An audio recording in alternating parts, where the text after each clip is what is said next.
호흡곤란들이 많이 피로해하시고 어지럽고 쓰러지고 이런 증상이 이제 대동맥 판막 협착증의 대표적인 증상이 되겠습니다. 심초음파 자체로 100% 진단을 할 수가 있고요. 99%는 성공한다고 보시면 됩니다. 여러분 안녕하세요. 홍해걸입니다.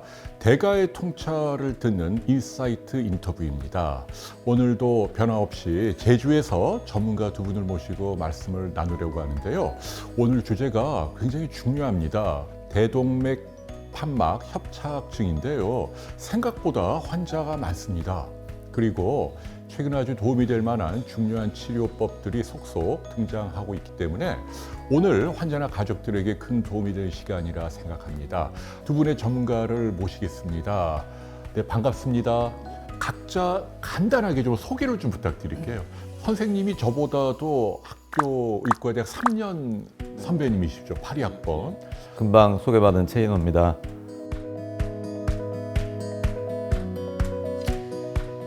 저는 어릴 때부터 심장에 관심이 많았습니다. 그래서 나중에 순환기내과 전문의가 돼야 되겠다고 항상 생각하면서 현재는 이제 순환기내과 전문의가 되어 있는 상황이죠. 순환기내과도 내과인데요. 내과 자체가 이제 11개의 분과가 있습니다. 11개. 네. 호흡기내과, 소화기내과 등등 쭉 있는데요. 내과를 둘로 딱 나눈다. 그러면 순환기내과하고 대단히 죄송스럽지만 기타 이렇게 나눌 수가. 야, 순환기내과 그 네. 플렉스가 대단하세요. 예, 순환기내과라는 것 자체에 아주 유니크하고 특별한 점이 있기 때문에 그렇게 나눌 수 있는데요. 다른 내과는 이제 주로 진단에 치중을 하고 그리고 진단이 되면 약물요법, 대증요법 이런 거를 이제 주로 하게 되는데요. 저희 순환기내과는 중재시술이라는 걸 통해서 최소 침습적인 그런 치료법을 통해서 완치를 추구하는 그런 과거든요. 어떻게 따지면 내과와 외과 사이쯤 된다고나 할까요? 네. 이제 외과는 절개를 하고 들어가서 이제 치료를 하지 않습니까? 저희 순환기내과의 중재시술은 절개를 하지 않고 작은 관을 통해서 이제 치료를 하게 됩니다. 그런 점이 아마 저를 순환기내과 의사가 되게 만들었던 것 같고요. 이런 중재 시술을 통해서 환자 치료하는 거에 목숨을 걸었기 때문에요. 목숨을요? 네. 레지던트 트레이닝 받을 때나 이제 교수로 활동할 때도 모든 중재 시술을 다 섭렵을 하고 그걸 가지고 이제 연마하고 연구하고 시술하면서 환자 치료를 해야 되겠다 그렇게 생각을 해서 현재는 협심증에 관상동맥 안에 들어가는 스텐트라고 아시죠? 그런 스텐트 시술하는 심혈관 중재술은 물론 전 혈관을 다 터치를 하고 있습니다. 그래서 경동맥, 대동맥, 신장동맥, 그다음에 대퇴동맥, 하지동맥 등을 다 치료를 하고요. 와. 그거를 하면서 사실 혈관외과, 흉부외과, 영상의학과 중재시술 파트 선생님들이 한꺼번에 모여서 같이 시너지를 내자 그런 면에서 저희 분당 서울대병원에 세계 최초로 범혈관 시술센터라는 거를 만들어서 제가 봉사를 하고 있습니다. 이야, 브라보. 아, 분당 서울대병원에 그런 센터가 또 생겼군요. 예. 범혈관. 네. 그러니까 과를 망라해서 다 모인 거예요. 맞습니다. 혈관 치료를 하는 모든 선생님들이 같은 자원을 쓰면서 효율적으로 치료하는 그런 거를 만들었고요. 그리고 심장, 특히 이제 판막 질환, 그다음에 이제 선천성 심질환 이런 것도 다 중재 시술로 치료하는 그런 구조 심질환에 대한 치료를 하고 있고요. 오늘 주제가 되는 대동맥 판막 질환의 중재 시술인 탑이 역시 제가 전문가라고 생각을 합니다. 이야. 네. 저는 인생 자체가 중재 시술이에요. 야, 오늘 그냥 자부심이 뿜뿜입니다. 네. 아, 그러니까 환자 입장에서는 그런데 옛날에는 막 가슴을 칼로 열고 이렇게 수술을 하니까 굉장히 부담스럽고 흉터도 많이 생기고 근데 이런 거 없다는 거잖아요. 이렇게 뭐 도관이 들어가니까. 맞습니다. 근데 거의 부위를 망라하고 다 치료하시는 거네요. 예. 내과 의사인데도. 네네. 이야, 그럼 몇 년 되신 거죠? 내과 의사 전문의 따신 지는 시작하신 지는 한 30년 다 돼가나요? 맞습니다. 예. 이야, 그렇군요. 여러분들도 그냥 의학 상식으로 알아두십시오. 중재 또는 인터벤션이라는 말은 외과가 아닌 내과 의사들이 뭔가 이 캐스와 같은 도관을 통해서 수술과 비슷한 효과를 내는 치료를 한다. 예. 자, 그럼 우리 옆에 계신 연태진 교수님도 궁금합니다. 저 순환기내과 연태진입니다. 중재시술학회 이사장님 모시고 연구의사로 일하고 있고요. 아하. 지금 분당병원에서 심혈관 조영 실장 하고 있습니다. 아하. 저도 레지던트 이제 들어갈 때 여러 교수님들 즉 이제 별 다신 분들이 있으셨었고 이제 병장. 아하. 네, 저는 이제 딱 이병으로 들어가서 별 다신 분들보다는 이제 병장님 모시면서 아 이거 진짜 좋은 치료구나. 아 내가 갈 길은 병장님을 모시고 같이 가야겠다.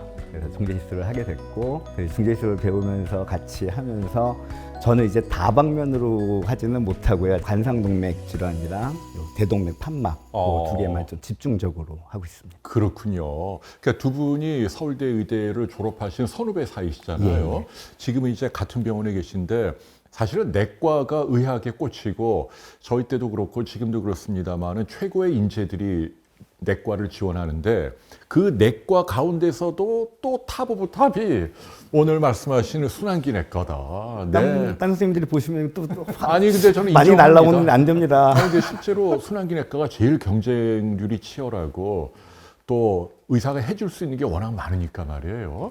기대가 큽니다. 사실은 오늘 주제는 일반 방송국에서는 좀 다루기가 어려워요. 왜냐하면 환자가 좀 적고 약간 생소한 병이니까. 그런데 저희가 아무래도 공익성을 또 생각을 해야 하기 때문에 환자나 가족들에게 나중에도 레퍼런스가 된다는 기분으로 설명을 좀 부탁드리겠습니다. 자, 그럼 이제 하나하나 여쭙도록 하겠습니다. 이 병에 대한 데퍼니션, 정의를 좀 설명해 주십시오, 선생님. 심장은 피를 전신으로 돌리기 때문에 일방통행으로 가야 됩니다. 그래서 일방통행으로 가기 위해서는 여러 가지 관문을 통과해야 되는데 그게 판막이 심장에는 4개가 있거든요. 열렸다 닫혔다를 하면서 피를 원활하게 지나가게 해주고 거꾸로 역류가 되지 않게 해주는 것이 판막이고요. 그 판막이 좁아지면 협착증이라고 하고요.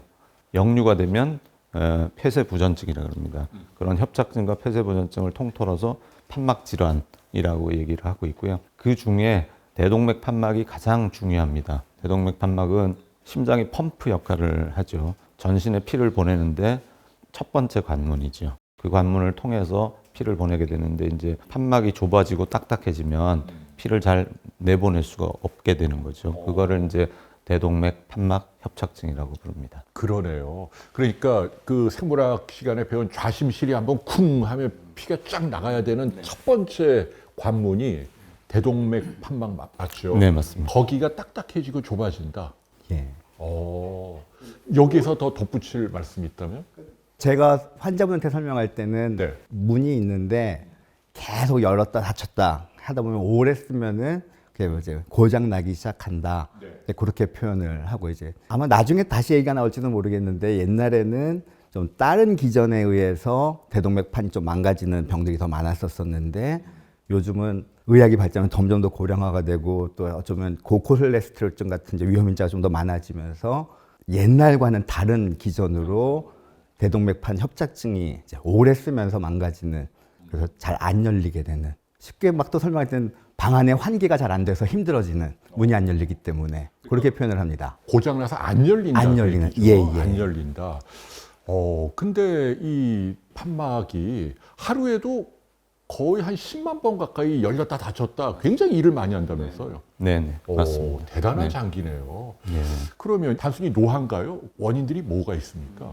가장 큰 원인은 말씀하신 대로 노화입니다. 아이고. 동맥경화성으로 노화가 진행을 하는 거거든요. 그래서 동맥경화의 위험인자, 나이, 고혈압, 흡연, 고지혈증 이런 것이 위험인자로 작용을 해서 동맥경화 진행을 하고 진행하면서 이제 판막이 딱딱해지기 시작하는 거거든요. 두 번째는 이제 우리나라가 선진국으로 들어가기 전에는 류마틱 피버로 인한 판막 질환이 많았는데 지금은 이제 거의 없는 상태라고 보시면 되고요. 그 두 번째가 이제 옛날 그 소설 그 소나기 거기 여주인공이 뭐 죽고 한 그 병이 판막증 예. 뭐 그런 걸로 예. 해석을 하잖아요. 네네, 근데 맞습니다. 지금은 그런 유형은 많이 줄었다는 예, 얘기죠. 거의 없다고 보시면 되고요. 어. 예. 그다음에 이제 세 번째가 암 환자들 방사선 조사를 받으면 특히 흉골에 받으면 판막도 이제 딱딱해지기 시작하거든요. 그런 후유증으로 생기는 게 있고요. 그리고 마지막으로 선천성 결함이라고요. 말씀드린 대동맥 판막은 세 짝입니다.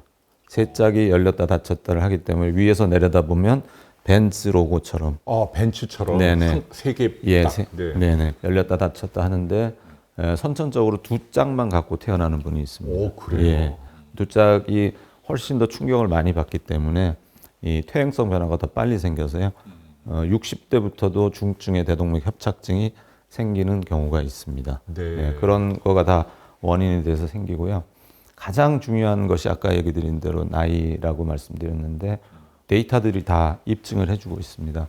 건강보험 심사평가원의 자료를 보면 2010년도에는 판막질환에 진단받는 비류마티스성 판막질환을 진단받은 환자가 한 14,000명 정도 됩니다. 1년에.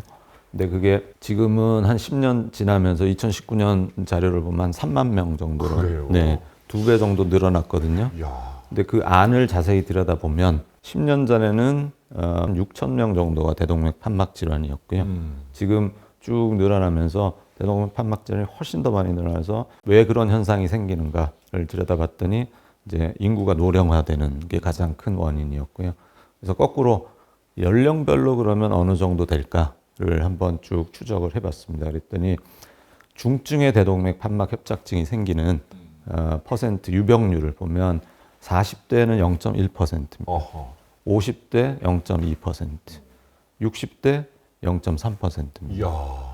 0.1% 정도씩밖에 안 늘어나는데 70대가 되면 10배가 늘어납니다. 이야. 70대는 3%가 되고요. 100명 중 3명이나요? 예, 그 다음에 80대가 되면 10%, 이야. 3배가 늘어서 10분 중에 한 분은 중증의 대동맥 판막 협착증을 가지고 있다. 자료들이 나오고 있고요. 그래서 가장 중요한 원인이 노화라고 생각하시면 되겠습니다. 그게 다른 나라도 마찬가지인가요? 저희가 2000년대 들어서 이제 대동맥 판막 협착증에 대해서 관심이 더 많아졌다면 그때는 이제 1980년대, 90년대부터 더 많은 환자가 있었고 조금 더 관심이 더 많았었던 것 같고 저 같은 경우도 이렇게나 대동맥 판막 협착증 환자가 많아질지 몰랐다. 그 정도예요? 예, 제가 이제 환자를 보면서 깜짝깜짝 놀랄 때가 좀 있습니다. 아니 그렇게 저도 두 분 모시고 오늘 인터뷰하기 전까지만 해도 야, 이 질병은 좀 생소하고 갈수록 줄어드는 병 아니야? 이 판막에 생기는 병은 옛날 아까 말씀드린 소나기 시절 뭐 이런 질병이잖아 뭐 이랬는데 이거는 완전히 다른 컨셉이네요. 노화와 관련된 거니까요. 이렇게 늘고 있는 거네요 지금. 네네. 예. 이야. 자, 그러면 이 말랑말랑한 대동맥 판막이 딱딱해져서 안 열린다는 거 아니에요? 심장 수축을 해도. 그러면은 증세는 어떻게 나타날까요, 선생님? 예전에 이제 미술 시간에 이제 본드로 뭐 붙이고 그러는데 처음에 본드를 딸 때는 쭉 잘 나오죠. 근데 끝이 점점 딱딱해지고 막히면 맞아요. 아무리 짜도 잘 안 나오지 않습니까? 심장도 마찬가지입니다. 심장 판막이 좁아지게 되면 좌심실이 수축을 더 세게 해야만 같은 양의 피를 내보낼 수가 있는 거죠. 그래서 좌심실에 부담이 많이 가면서 호흡곤란, 움직일 때 이제 숨이 차죠. 심장에 부하가 많이 걸리기 때문에요. 그런 증상이 생기고 심장 혈관이 좁아질 때 심장은 똑같은데 피가 적게 가서 협심증이 생기는 거거든요. 근데 대동맥 판막 협착증은 심장에 부하가 많이 걸려서 심장이 두꺼워지고 두꺼워진 만큼 피가 더 많이 필요한 거죠. 공급은 똑같은데 수요가 늘어났기 때문에 임밸런스가 되면서 이제 흉통, 협심증 증상이 생기게 됩니다. 물론 움직일 때도 더 생기지만 가만히 있는 상태에서도 협심증이 생길 수 있는 그런 상황이 되는 거죠. 그 다음으로 생기는 증상은 좁은 판막을 통해서 심박출량이 줄어들게 되니까 이제 많이 피로해 하시고 그러고 뇌로 올라가는 혈류가 모자르면서 어지럽고 쓰러지고 이런 증상이 이제 대동맥 판막 협착증의 대표적인 증상이 되겠습니다. 네, 굉장히 다양하네요. 근데 어쨌거나 우리 어르신 세대의 뭐 인구의 뭐 3%막 10% 이렇게 되면 절대로 적은 비율이 아닌데요. 네. 역학이라 그러나요? 어떤 뭐 위험 인자나 이런 게 좀 규명된 게 있습니까? 나이가 드는 건 어쩔 나이는, 수가 없지 네. 않습니까? 그래서 절대로 고칠 수 없는 위험 인자라고 보면 고칠 수 있는 위험 인자는 동맥경화에 대한 거를 예방을 하는 거죠. 일반적인 건강 수칙을 잘 지키시면서 혈압 잘 유지하고 콜레스테롤 높은 거 떨어뜨리고 이렇게 하면 이제 대동맥 판막 협착증의 발병률을 줄일 수가 있습니다. 예. 지금 방금 혈압 이야기를 하셨는데 왜 혈압이 올라가면 동맥경화가 생깁니까? 선생님? 손상을 자꾸만 준다고 생각하시면 될 것 같습니다. 높은 혈압이 혈관벽에 부딪히면서 자극을 주면은 반응이 일어나면서 상처 같은 게 생기는 그렇죠, 거죠? 그렇죠, 그렇죠. 담배도 가장 쉽게 설명하는 것 중에 하나가 담배도. 성분들 때문에 자꾸만 상처가 난다라고 표현을 하거든요. 그러네요. 예, 예. 야, 그러니까 우리가 흔히 듣는 뭐 담배 끊고 뭐 혈압약 잘 먹고 운동하고 이게 오늘 질환인 이 병에도 도움이 된다는 얘기네요. 네. 예. 알겠습니다.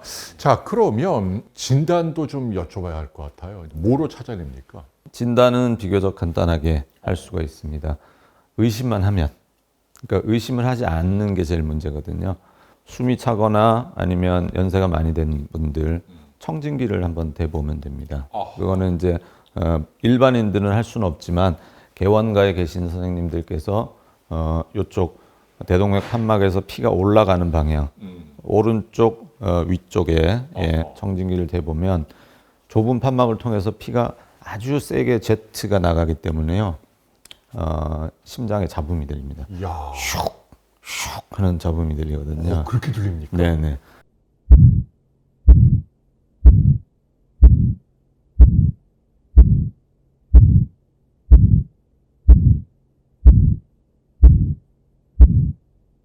그건 들어본 분은 평생 잊을 수가 없습니다. 와. 의과대학에서도 이제 그런 걸 가르치는데 들어본 사람은 잊어버릴 수가 없는 그런 잡음이 들리고요. 그런 잡음이 들리면 진단을 위해서 심초음파라는 거를 초음파를 하면 그 대동맥 판막 협착증의 중증도를 판단할 수가 있고요. 그 중증도를 판단을 하면 그 경증, 중증도, 중증에 따라서 이제 치료하는 방법이 다 다르겠죠. 오늘은 그 중증의 대동맥 협착증에 대해서 다루고 있는데요. 왜 중증의 대동맥 협착증이 중요하냐? 이거는 사망률이 굉장히 높습니다. 호흡 곤란 증상이 생기면 보통 평균 여명을 3년 정도 보고요. 어지럽거나 쓰러지거나 이런 증상이 생기면 이제 2년 정도로 보게 되고요. 그다음에 심장이 이제 완전히 지쳐서 심장 기능이 떨어지는 심부전이 생기면 그때는 1년 정도로 봅니다. 굉장히 사망률이 높은 질환이죠. 그래서 반드시 사전에 찾아내야만 환자를 적절하게 치료하고 목숨을 구할 수 있는 거죠. 그러면 일단 방송을 보시는 분 가운데 고령인데 약간 좀 숨이 차고 뭐 좀 아프고 그러면은 의사한테 가서 이거 꼭 받아봐야겠네요. 네네. 예.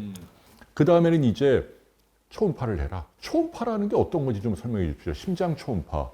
초음파를 이용해서 뭐 심장의 지금 기능 뭐 크게 볼 수가 있고 심장이 얼마나 두꺼워졌는지 볼 수 있고 중요한 건 지금 여기서는 판막이 열리고 닫히는 거를 직접 볼 수가 있습니다. 그리고 거기서 또 도플러라는 이제 그런 방법을 써가지고 혈류를 직접 체크함으로써 좁아져 있으면서 얼마나 혈류가 정상보다 많이 빨라졌네. 좁아진 거를 통과하려면 이제 빨라져야 되기 때문에 이제 그런 걸 다 측정해서 중증도를 이제 평가할 수가 있는 거죠. 그러니까 있냐 없냐를 확인하고 있다면은 얼마나 심한가를 이제 확인할 수가 있는 겁니다. 그러니까 그 증상만으로는 워낙 다양한 질병들이 있어서 이것인지 딱 확정짓기 어려운데 초음파를 해보면 어느 정도 알 수 있다 그 얘기네요. 예. 시간은 한 얼마나 걸리죠? 한 20분 잡아야 되지 않을까요, 선생님? 점점 더 발전하면서 20분이 여러 가지 걸려요? 방법들이 많아지기 때문에 물론 이제 5분으로 딱 보고 끝낼 수도 있지만 더 들어가고 더 들어가는 상황이 된다면은 이제 그렇게 되고. 야, 그러면 의사 한 분이 20분을 매달려서 보는 거예요. 그러네요. 근데 아프진 않고. 예, 예. 그리고 요즘은 또 제도가 바뀌어서 건강보험 혜택을 많이 보더라고요. 저희가 알아보니까 입원한 경우에는 한 2만 원 좀 넘고 외래는 한 8만 원 정도 내면은 이 시술을 받을 수 있다고 하더라고요. 그러니까 지금 심장 초음파가 의심되는 환자에게 첫 번째로 제일 중요한 검사다, 지금 그 얘기시죠? 예. 의심이 되는 경우에. 아하. 그러면 대부분 걸러지나요? 대동맥 예, 판막 예. 협착증. 그 다음에는 어떻게 합니까? 이제 그 다음에는 또 다른 검사를 이 심도자는 안 하나요? 심도자는 지금 초음파가 워낙 정확해졌기 때문에요. 심도자는 굳이 필요 없고요. 심초음파 자체로 100% 진단을 할 수가 있고요. 야, 아니 100%라는 말은 좀처럼 의학에서는 할 수 없는 말인데, 아니 최고 전문가가 그렇다니까 뭐 믿어야죠. 그러니까 초음파 하면은 다 잡아낸다. 네, 다 잡아냅니다. 알겠습니다. 저도 오늘 많이 배우는데요. 자, 그러면 진단이 됐어요. 이제는 치료로 넘어가야 하는데, 오늘 이제 치료 이야기 하려고 이제 두 분 모셨는데, 가장 핫한 치료가 뭐예요? 두 분이 하시는 그 탑이라는 치료인가요? 그러니까 약물로는 안 되나요? 이미 물리적인 병이기 때문에요. 약물로는 불가능하고요. 약은 항상 끝까지 판막이 완전히 망가져서 뭔가를 조치를 해야 될 때까지는 약물로 쭉 가는 거고요. 아무리 병 있는 판막이라 하더라도 인공 판막보다는 자기 몸이기 때문에 훨씬 더 나을 수 있거든요. 그래서 끝까지 쓰고 그 다음에 이제 어느 한계를 넘어갔을 때 판막을 갈아야 되는 거죠. 그 가는 방법이 가슴을 열고 병 들어 있는 판막을 도려낸 다음에 인공 판막을 꼬매 넣는, 그게 이제 수술적 치료고요. 그런 수술적 치료가 아니고 이 관만 집어넣어서 병 들어 있는 판막 가운데로 들어가서 새 판막을 심어주는, 그게 중재 시술에 의한 탑이라는 치료가 되겠습니다. 네. 탑이는 시술에 의한 치료법이고 수술이 아니란 아니다. 말이죠. 예, 네. 그 정도 이렇게 구분하시면 되겠습니다. 그러니까 전체적으로 수술이 있고 시술이 있다. 수술은 그러면 흉부외과에서 하겠네요. 전통적으로 가슴을 여나요, 흉고를 열고. 인공 판막은 뭐 금속인가요? 아니면 동물 걸 쓰나요? 뭘 쓰나요? 제가 그냥 설명해 주시죠. 설명을 네, 하면은, 흉부외과에서 하는. 예. 흉부외과에서 모시고 왔었어요. 선생님 대신 예, 해주십시오. 자기 거 쓸 수 있는 데까지는 쓰는 게 제일 좋더라, 판막을. 음. 그때는 관리를 해나가다가 약물 치료를 같은 걸 하다가 아까에서 이제 중증이 되기 시작하면은 그때는 가끔 물어보십니다. 약으로 안 되나요? 근데 글쎄. 망가진 분이 기름 칠칠한다고 돌아오진 않기 때문에 야, 그 문으로 참 비유를 잘 드시네요. 다 선생님들이 가르쳐 주시는 아, 진짜요? 선배님들이 가르쳐 주시는 아, 기름칠이 약인데 그건 예, 안 예. 되죠. 예, 네. 예. 그래서 이제 갈아야 되고 이제 간다는 표현 중에 지금까지 이제 항상 골든 스탠다드 50년 이상의 역사가 될 거겠죠. 이제 수술적 방법은 이제 가슴을 조금 많이 열긴 열어야 됩니다. 이렇게 많이 열고 금속 판막 아니면 조직 판막 이제 두 가지 종류를 사용을 하게 되는데, 금속 판막은 이제 금속으로 되어 있기 때문에 아주 오랫동안 사용할 수가 있습니다. 근데 대신 금속이기 때문에 거기에 자꾸만 혈소판 달라붙고 이제 혈전이 생길 수 있기 때문에 와파린이라는 약을 이제 평생 드셔야 되는 그런 좀 힘듦이 있고, 조직 판막은 이제 조직으로 이제 돼지 조직이나 뭐 그런 조직을 만들었기 때문에 아니면 혈전이 생길 위험도는 훨씬 떨어지지만 약간 금속 판막에 비해서는 이제 오래 사용이 조금 힘듭니다.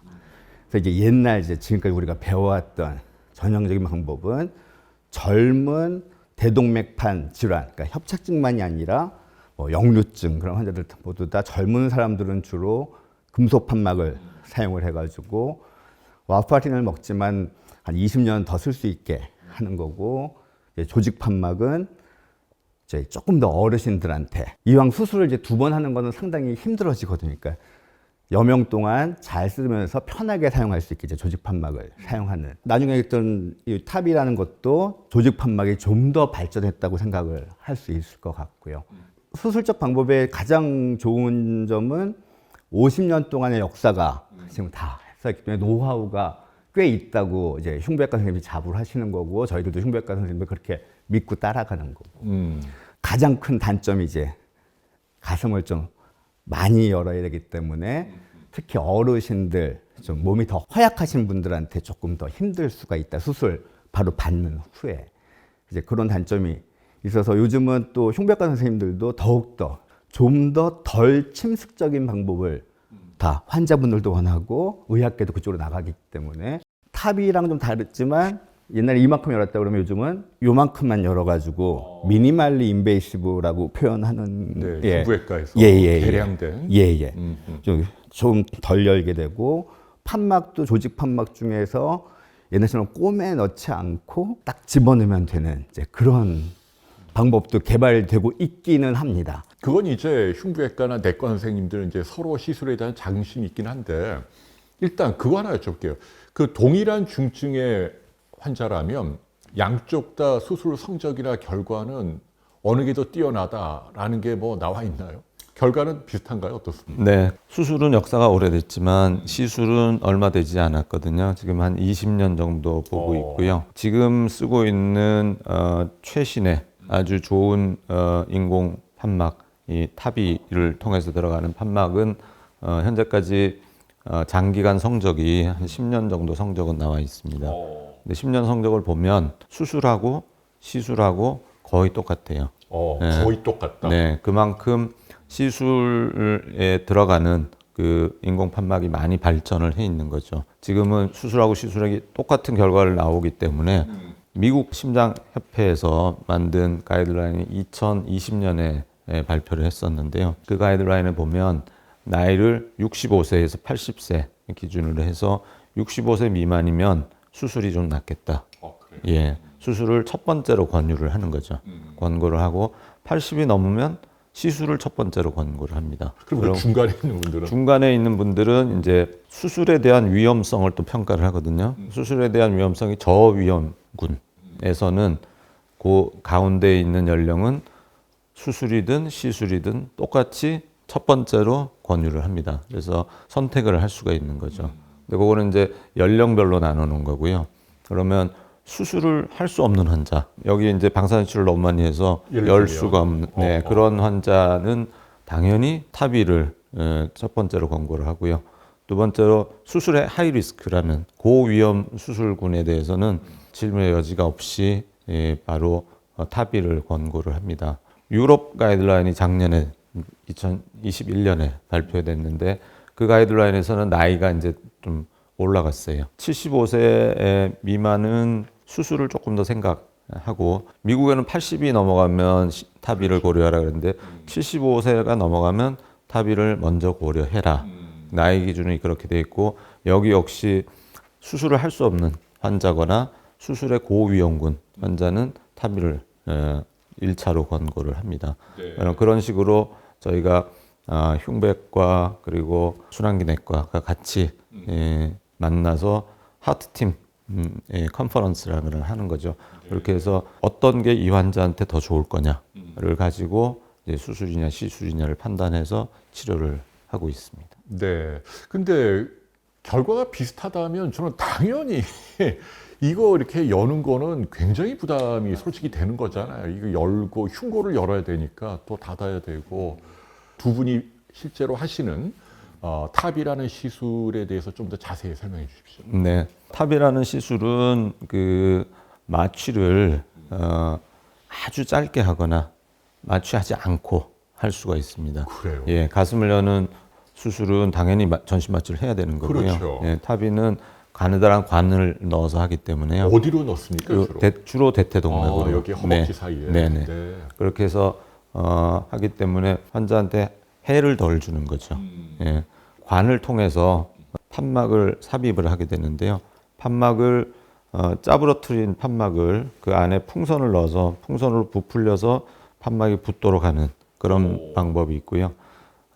판막이 저절로 늘어나는 판막이 있습니다. 그거는 이제 카테타 안에 저절로 늘어난 판막을 말아 넣어서 쉬스를 이제 카테타를 뒤로 빼면 자기가 펴지게 되는 거죠. 바깥은 이제 금속 테두리로 스텐트라는 게 돼 있고요.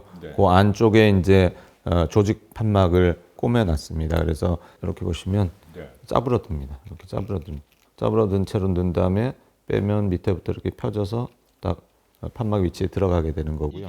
그러면은 병든 판막을 떼내지는 않는다는 거 아니에요? 예, 병든 판막은 그냥 옆으로 그대로 밀어놓는, 옆으로 밀어내고. 예.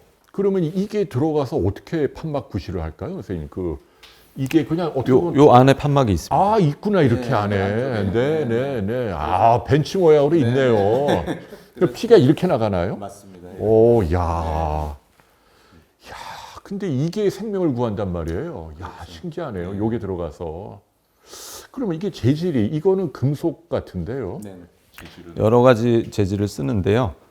티타늄을 많이 쓰는데 티타늄보다는 이제 이 형상기업합금, 자기 사이즈로 늘어나는 그런 걸 쓰는데 나이티놀 제품을 나이트볼. 재질을 야, 처음 들어보는 재질이네요. 예. 근데 이게 형상 기억 합금이면 몸에 들어가서 그 필요만큼 딱 커진다 그런 얘기인가요? 네네. 이게 계속 익스펜전을 하고 있기 때문에요.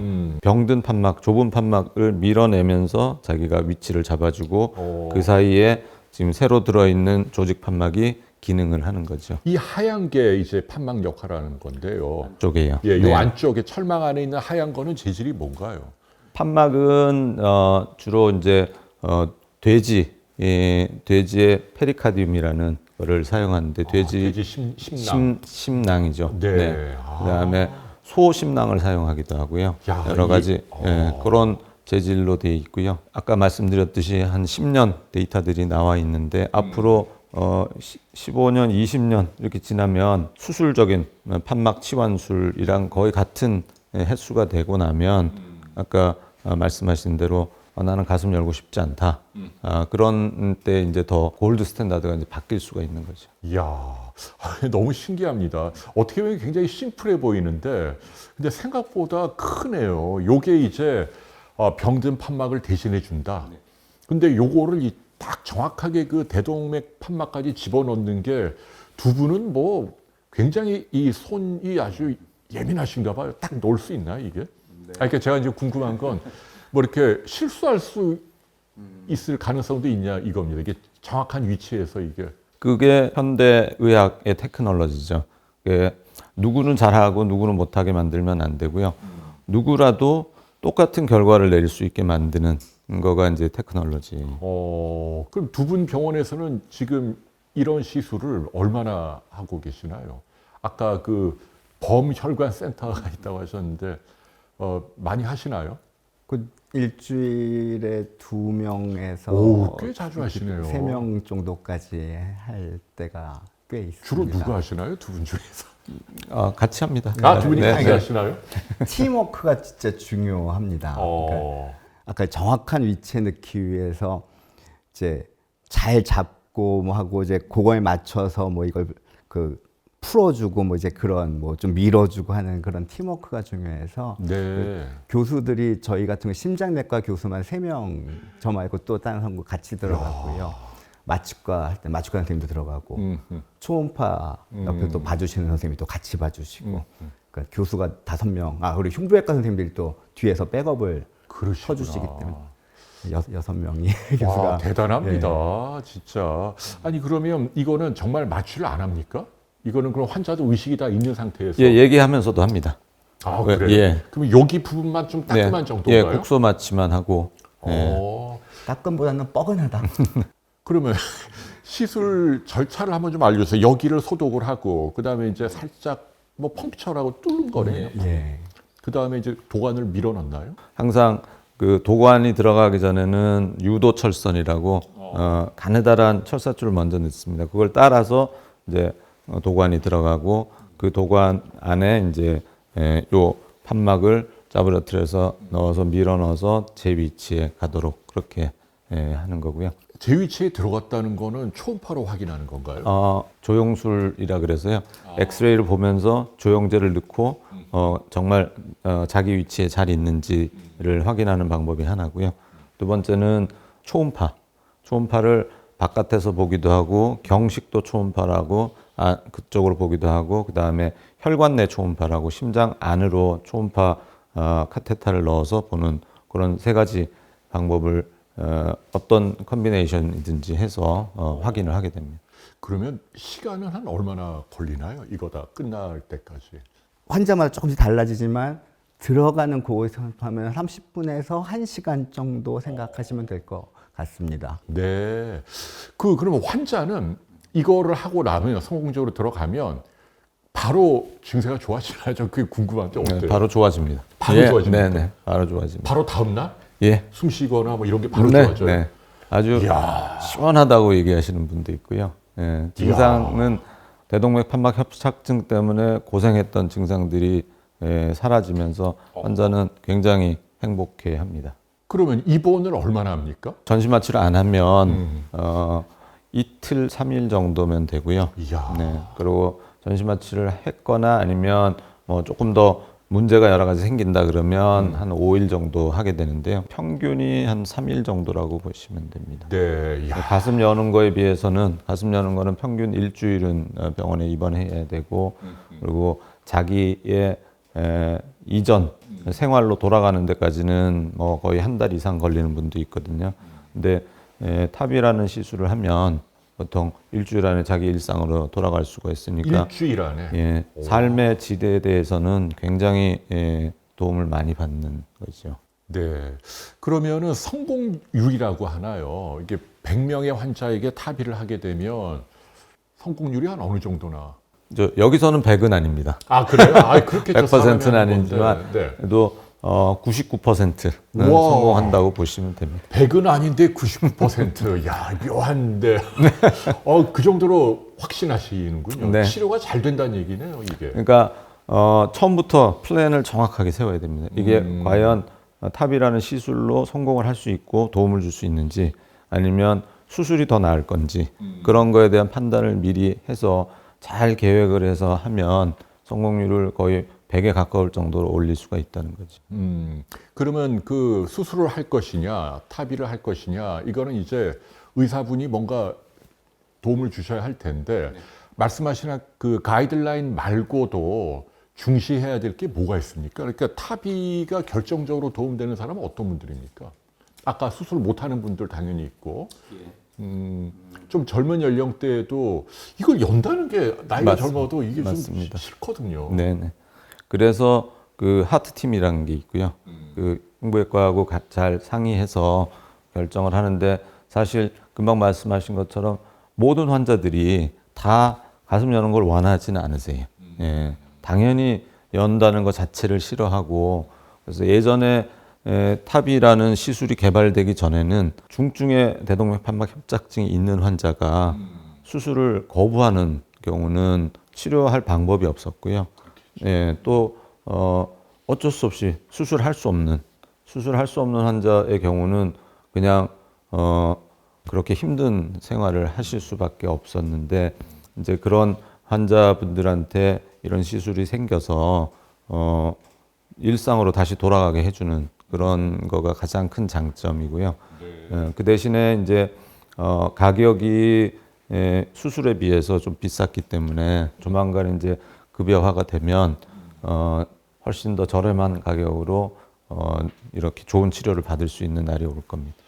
그러면 사람의 생명을 살리는 시술인데 굉장히 간편하게 치료가 되기 때문에 이런 부분은 정부를 설득할 명분이 충분하지 않을까요? 그러니까 선생님 말씀대로라면 이제 곧 급여가 될 것 같다.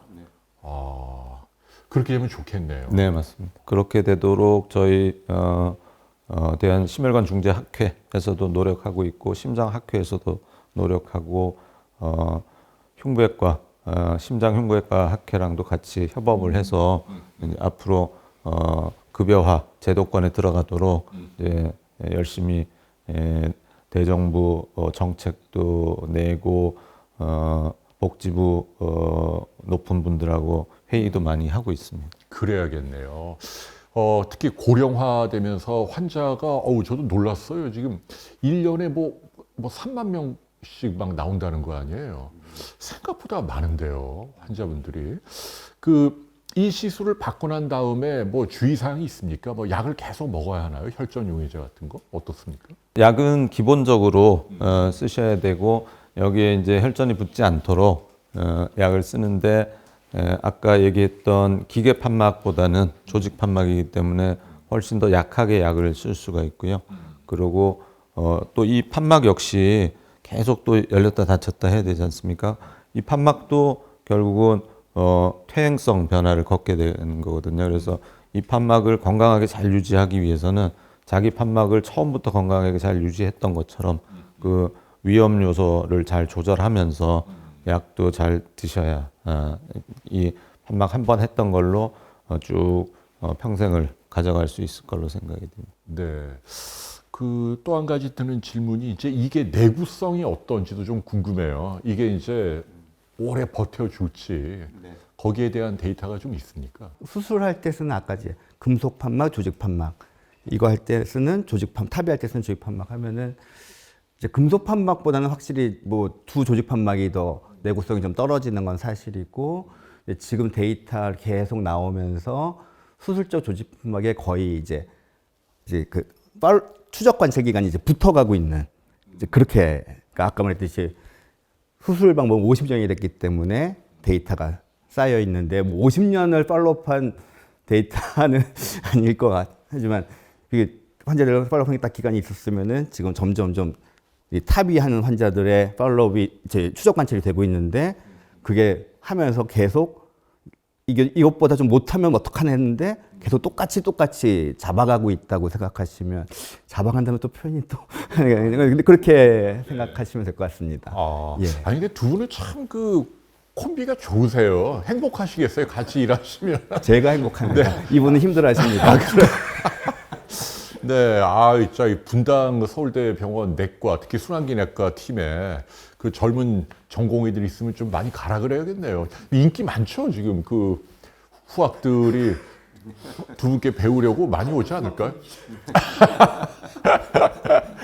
알겠습니다. 자, 오늘 정말 이 분야 최고의 전문가를 모시고 대동맥 판막 협착증에 대해서 살펴봤습니다. 이 탑이 시술과 관련해서 기억에 남는 환자가 있으신지 궁금합니다. 한 3분 정도가 특별히 기억에 남습니다. 첫 번째 분은 70대 초반에 여자분이신데 혈액 투석을 하고 계세요. 만성 콩팥병으로 신부전이 생기셔갖고 혈액 투석을 하는데 혈액 투석하시는 분들은 다 아십니다.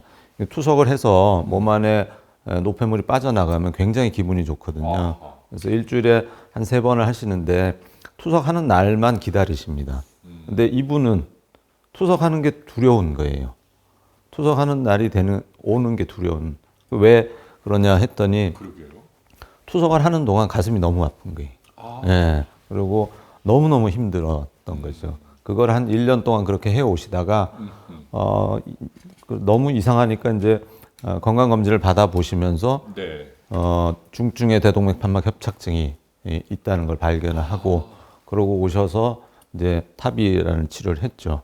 하고 나서는 이제는 투석 날이 기다려진다고. 두 번째 분은 80대 후반의 노인 분이셨는데요. 이분은 굉장히 활달했던 분이고 굉장히 에너제틱했던 분이셨는데 80세가 넘어가면서 이제 몸 안에 판막이 나빠지고 있었는데 그거를 모르고 계속 왜 힘이 없지? 숨 차지? 그러면서 이제 점점 활동을 줄이신 거예요.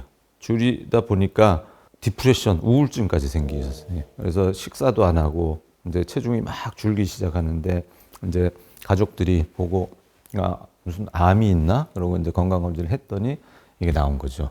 대동맥 판막 협착증이. 그래서 그분을 치료해드리고 나서 그분이 이제 완전히 80대 초반대로 돌아가신 거죠. 예, 그래서 새로운 인생을 살았다. 이제 새로운 삶을 얻었다 그러시면서 아침에 등산하시고 오후에 헬스장 가서 근력 운동하시고 외래 들어오시면서 잠깐 만져보라고 그러시고 그런 분이 있었어요. 아니 근데 지금 그분은 검진으로 찾으신 거잖아요. 우리가 보통 검진을 많이 하잖아요. 증상이 없을 때. 그럴 때 그러면 초음파를 한 번쯤 찍어보는 게 좋은가요? 맞습니다. 네네. 연세 진짜? 있으신 분들은 그렇게 하시면 되고 또 한 분은 이제 병이 많으세요.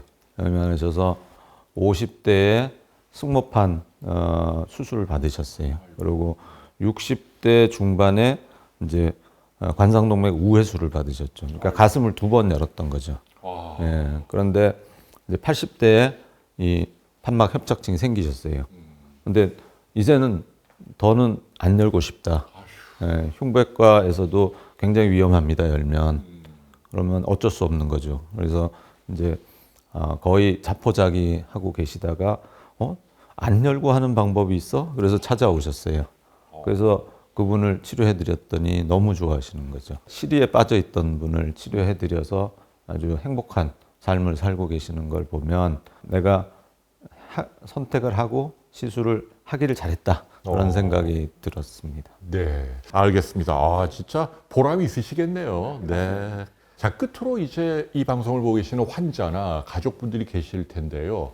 그분들에게 좀 당부하실 말씀을 한 분씩 좀 해주시기 바랍니다. 선생님부터. 지금 이런 시술을 수술도 마찬가지겠지만 질환을 갖고 있는 분들을 치료했을 때 아까 증상이 금방 좋아진다고 했지 않습니까? 그분들이 새로운 인생을 살게 됩니다. 80에 굉장히 힘들어 하시고 숨차 하시고 근력도 떨어지고 했던 분이 이 시술을 받음으로써 새로운 인생을 살게 되는 그런 아주 감사하다는 말씀을 제가 굉장히 많이 듣거든요. 외래 보면서. 그래서 그러기 위해서는 질환을 먼저 찾아내는 게 가장 중요하고요. 질환을 찾아내기 위해서는 항상 어떤 병에 대한 인식을 가지고 있어야 됩니다. 그래서 저희 학회에서도 환자들, 일반 대중에 대한 이런 의학 정보, 지식에 대한 계몽을 많이 하고 있고요. 저희 라디오 프로그램에서도 하고 직접 길거리에서 찾아가서 홍보 활동도 캠페인 활동도 하고 있고요. 그런 심장의 소리, 자기 몸의 증상 이런 거를 반드시 체크를 하시고 연세가 이제 있으시면 증상이 없더라도 한 번은 병원에 들르셔서 내 심장 상태가 어떤지를 확인해 보시는 게 가장 중요할 걸로 생각이 됩니다. 네, 우리 연태진 선생님도. 대동맥파 협착증 증상은 이게 생길 때 아니면 우리가 저희들이 중증이라고 얘기할 때는 뭔가 손을 대는 게 더 낫고 그게 수술적이든지 탑이든지 간에 때가 됐을 때는 진짜 왜냐면 그 때를 놓치면 그 다음에 하고 싶어도 못하는 경우가 생기거든요, 진짜로. 그때는 쓸 때까지는 자기 거 쓰는 게 좋지만 이제 그게 제일 먼저 제가 말씀드리고 싶고 수술적 방법도 분명히 그것만의 이게 있습니다. 이제 아까 조금 얘기를 못 드렸던 것 중에 뭐 역사도 오래됐지만 직접 눈으로 보면서 불필요한 없는 부분은 제거를 하고 이제 판막을 집어넣는 그런 방법이기 때문에 그 이득이 분명히 있고 이제 저희가 하는 탑이란 시술은 안 짠다는 이제 또 하지만 또 두 모든 수술과 시술 모두 그거에 따르는 뭐 이제 많이 쬐기 때문에 뭐 감염이나 뭐 기타 등등의 우리 흔히 말하는 이제 보통 서약서 쓸 때 쓰는 이제 그런 문제들이 생길 수가 있고 탑이 자체도 탑이에 따르는 아니면 대동맥 판막 병에 따르는 약간의 좀 더 손이 가는 문제가 생길 수도 있습니다. 하지만 더 중요한 거는 그러니까 때가 됐을 때는 어떤 방법인지 하긴 해야 된다. 그때 저희 하트팀 의사들은 하트팀을 통해서 같이 노력을 하고 환자분도 좋은 좀 심사숙고하셔가지고 좋은 방법을 선택하시면서 치료하시면 좋을 것 같습니다. 네. 자, 대동맥 판막 협착증. 오늘 저는 인터뷰하면서 이제 가장 인상적인 이야기가 초음파를 하면 100% 찾아낸다. 그리고 이 작은 타비로 시술을 하게 되면 100%는 아니지만 99% 치료 성과를 누릴 수 있다. 바로 나타난다. 이런 점이 상당히 놀랍습니다. 아무튼 그리고 정말 이런 기술들이 개발되고 있다는 게 굉장히 고맙고요. 아무쪼록 이 급여 문제가 건강보험에서 빨리 해결됐으면 하는 바람이 있네요. 자, 오늘 다시 한번 좋은 말씀 해주신 분당서울대병원 최인호 그리고 연태진 교수님 너무너무 감사합니다. 여러분 고맙습니다. 안녕히 계십시오. 감사합니다. 네.